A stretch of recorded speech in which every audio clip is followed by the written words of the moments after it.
It's time for business news with Richard Southern. And Richard, an iconic brand that's synonymous with freshness is quickly going stale. Good to see you, Erica. Tupperware says it may go bankrupt. Do you have any Tupperware in your fridge, Erica? I do not, actually. Interesting. Yeah. Now that I That's think kind of the it. problem. Apparently, they say it's not really connecting with some of the younger consumers out there like maybe it used to. Remember back in the day, Tupperware parties? That's like our parents or grandparents used to have that. Tupperware said today, Erica, that it's struggling to continue as a going concern. It's looking for a financial lifeline.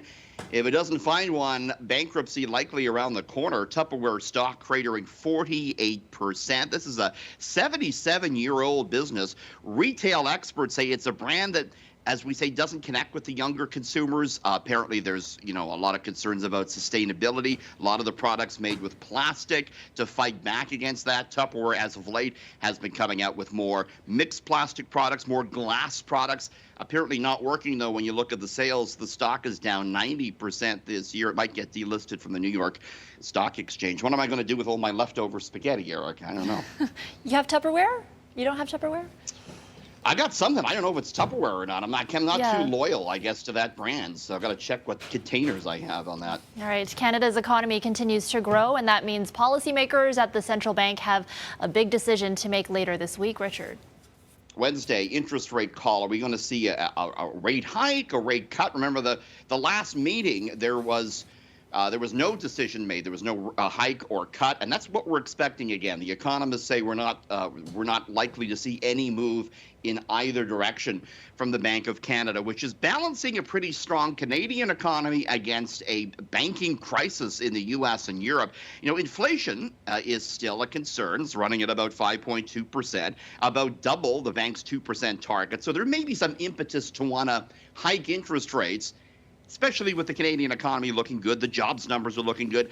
But this banking crisis in the U.S. and Europe, that has investors and economists worried. So end result might be the bank just sitting on its hands yet again. And that'll be some good news, Erica, for variable rate mortgage holders who have seen their monthly rates go up quite a bit. All right. And finally, movie theaters were very busy this weekend, thanks in large part to a certain animated character who I love.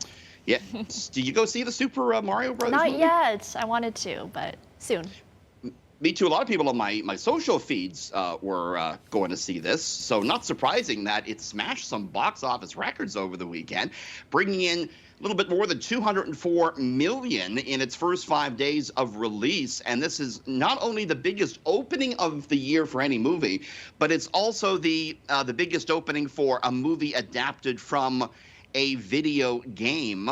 The Mario movie is about the story of two plumbers who fall into a pipe and then emerge in the video game world. It's a pretty fun description, Erica. And it's a sign that, hey, we're going to the movies again. And that had shares in Cineplex up 5% today as well. Yeah, my nephew was looking forward to that movie so much, and he loved it. So there you go.